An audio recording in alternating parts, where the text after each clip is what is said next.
jump in right away with the cast of Spongebob Squarepants. Welcome to the stage, Ethan Slater, Deenas Advice, Gavin Lee, Norris, and Wesley Taylor.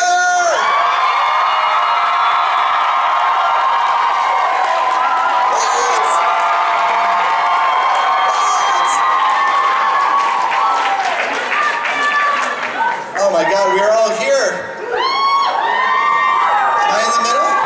I'll sit in the middle. No, I'm sitting on the end. You sit there. Hi, everybody.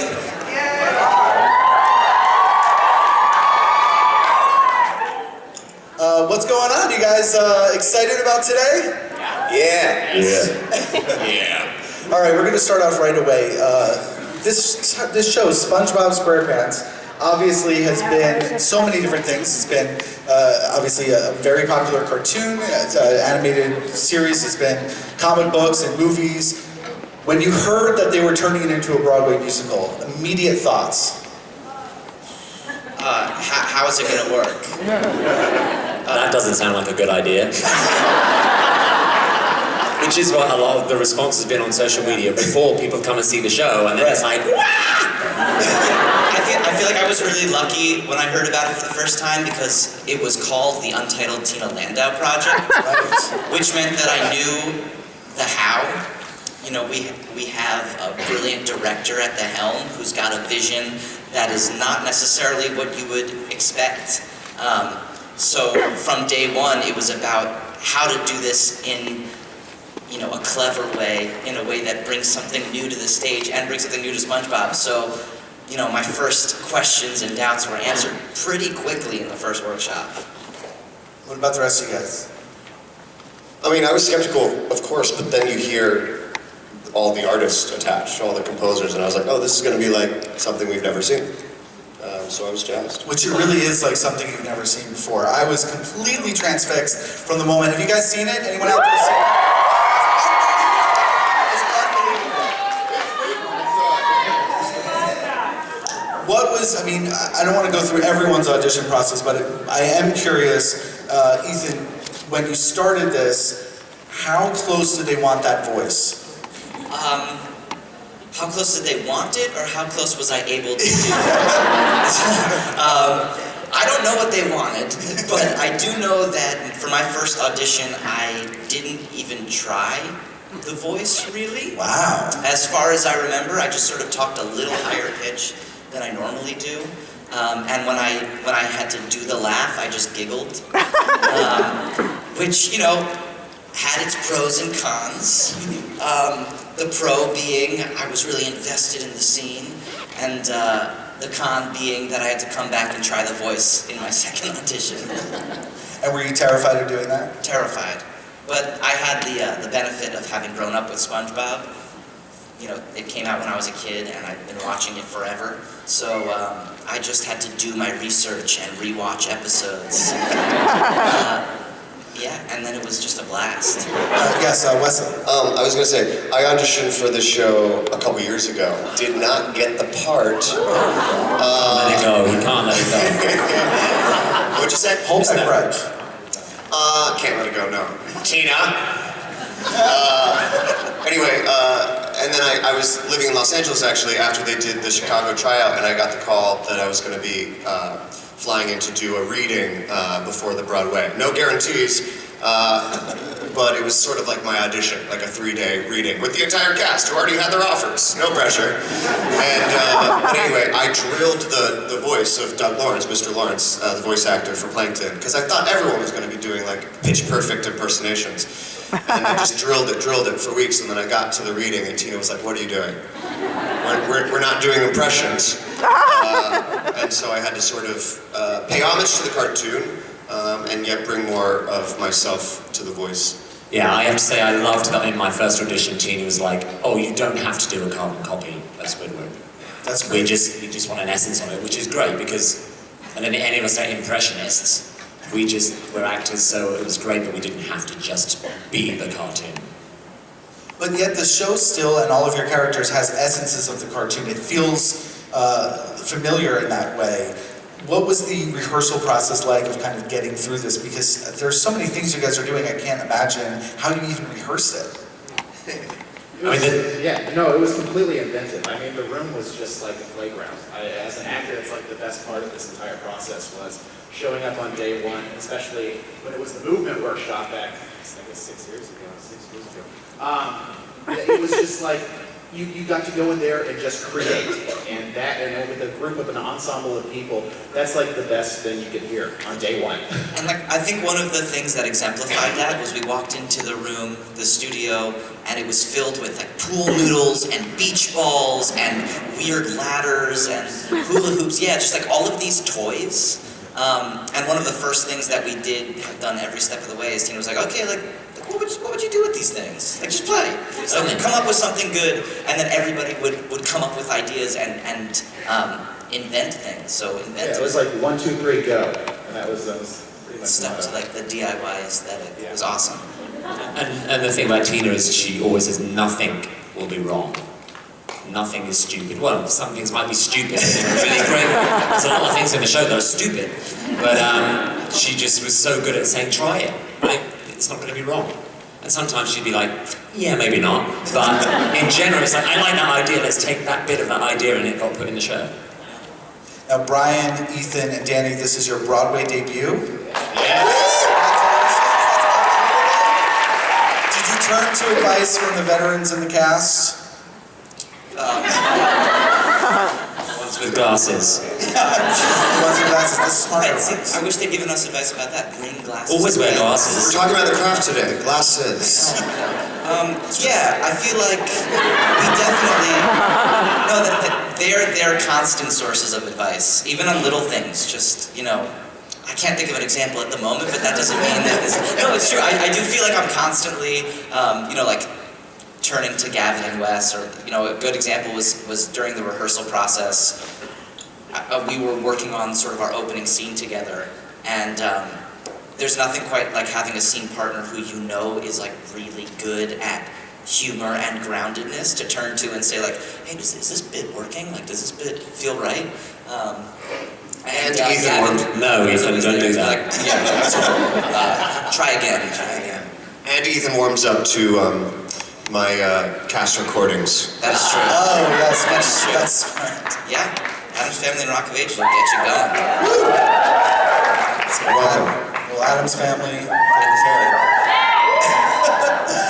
Has it been, what I love about the show is that everybody kind of gets a chance to shine, and you all have these amazing numbers, each one like more exciting than the next. Is there a, when you're in that kind of moment, in that spotlight, are you like so stoked for the other person, being like, wow, he's really doing it, I'm so proud?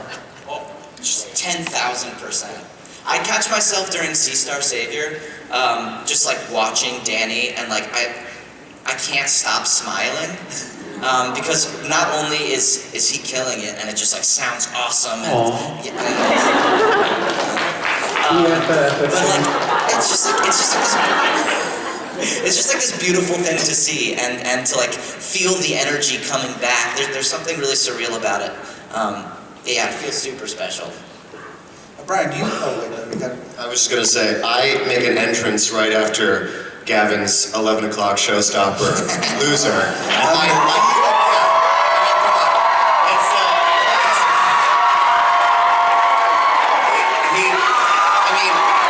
He stops the show cold. I mean, he just like, sometimes they like standing ovation in the middle of Act 2 because of his number.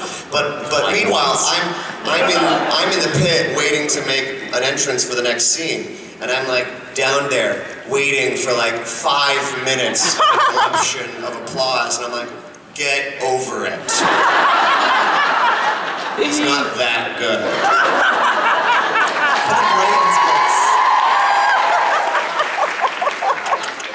Brian, did I read that you understudy Patrick as well? Yes. So what was that experience of rehearsing, creating your own character, but also being like, I'm ready to step in for this dude if he goes down? Wait, Like a cold. wait. I'm ready.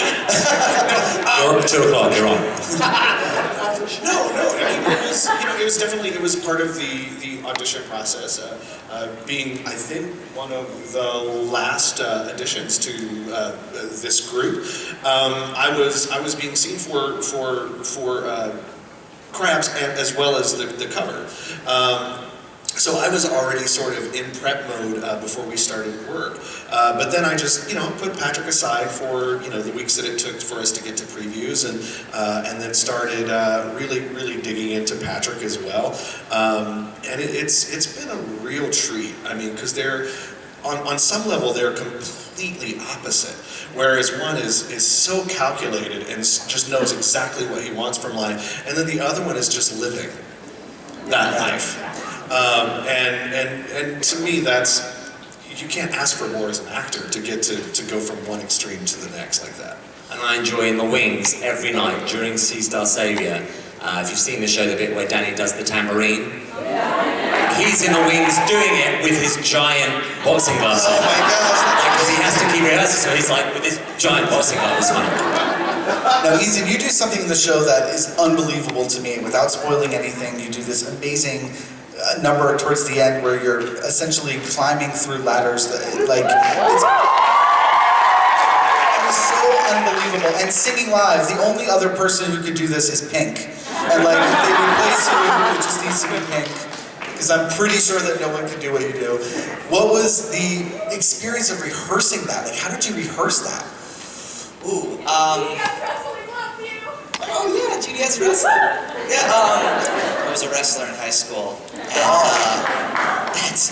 that's how I prepared for it. I mean, I will say,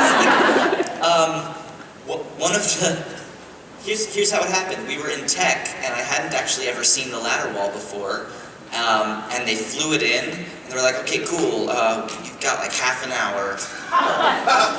What do you want to do?" And if he'd come to the seasoned pro, I would have said, don't do that. You're going to do it 8 times a week for a year? Fool!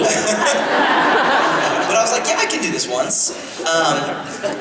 And we, I don't know, we just did it, and then I've been doing that ever since.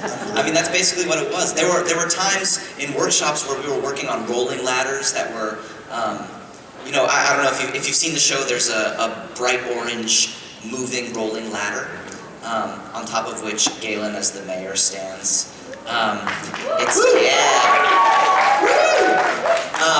But there was a time where, I was standing on that and it was being pushed and then it was being tilted and I had to stay on top of it and it was being pushed over. And that was even harder. So this feels like cake compared to that. I got winded walking up those stairs and running across the stage. I do not know how you do it. Wes, I have to ask you some questions because we were here at Broadwaycon with super Broadway fans. So I have to ask about Smash.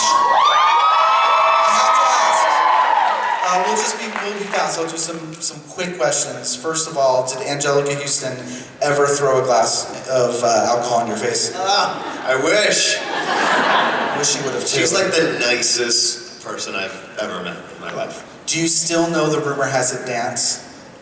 Absolutely not. Okay, all right. Keep fresh up on that. I know that your character was close with Karen, but honestly, was he pushing for her? Or do you think he really wanted Ivy to take it? Yeah, his loyalty was never consistent. He went from Karen to Ivy, and I think he reveled in the fact that there was no loyalty. All right. And last Smash question, do you think if he hadn't died, do you think Bobby and Kyle ever had a chance together if they would have met? I do. It's some Smash fan fiction, all right, I got that out of the way. I do. Yeah. So guys, what is the silliest moment that you have on stage, the moment that makes you actually laugh each night? Mine's a little vague. When, at the end of the show, when we've all destroyed the town, and you start singing Best Day Ever, a great song, and gradually everyone starts to get into it and sing along. Vasti, who is one of the security guards, she's Bubble Girl. She's got a plate of hamburgers that she's been eating frantically when we're all going crazy. And I just watch her every night because she stands there, she's listening to Ethan, and she's getting into it, and then she just starts doing this. And I pulled her up on one once, and now I stare at her every show, and she's like, she either makes it bigger or she doesn't do it, but for me that's the stupidest moment. They're just a girl that's like almost dead, we're all going to die in 2 minutes time, and she's like... So you have to watch out for that if you come to see the show again. Bubble Girl and her popping knee. You spend a lot of time dancing in the audience as well. Have you seen any celebs in the audience and had any weird encounters with them in those moments?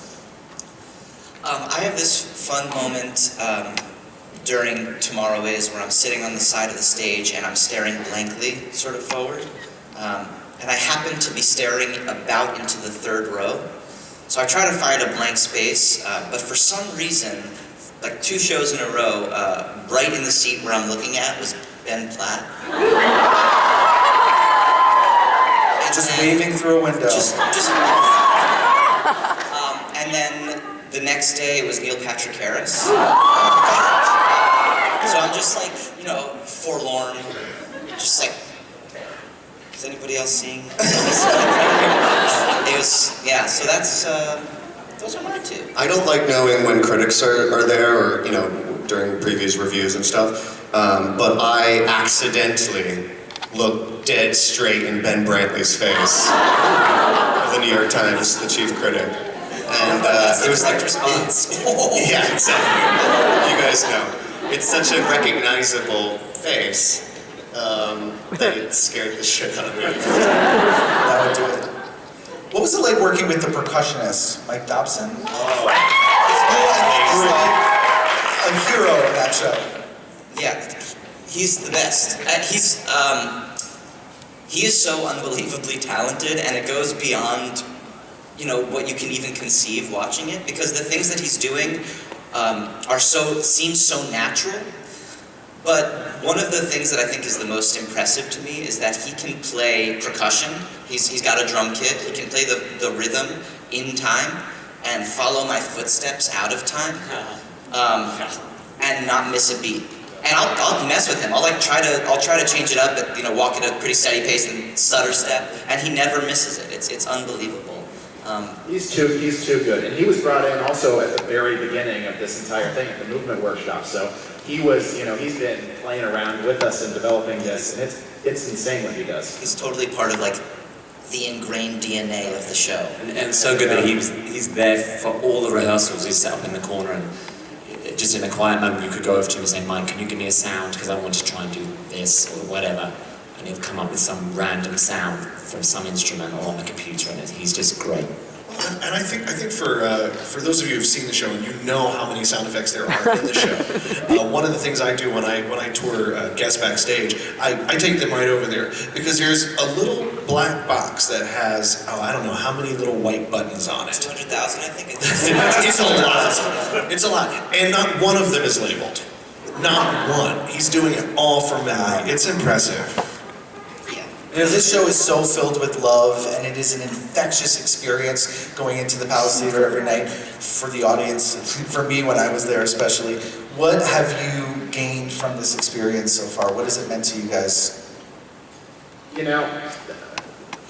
Right now, in this world that we kind of live in, it seems like everything's falling apart. And so with this show, the world is falling apart. And then the difference is that we can make a choice to choose friendship, choose compassion, choose hope in the moment right now. And so for me, that is a blessing every day to get to work.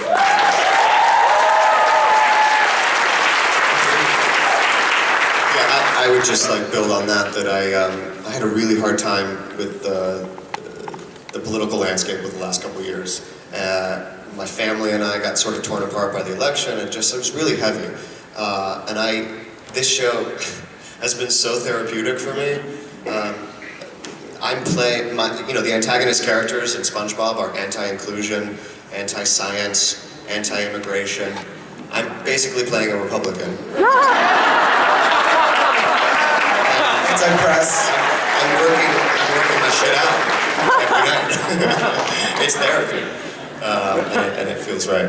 Well, it definitely feels right seeing it in the audience. It is such a love show, and if you guys haven't had a chance, please go check out Spongebob Squarepants, the Broadway musical at the Palace Theater. They're actually heading there right now because they have a show. So say goodbye to this wonderful cast. We're going to watch a little bit of a video, and we'll be back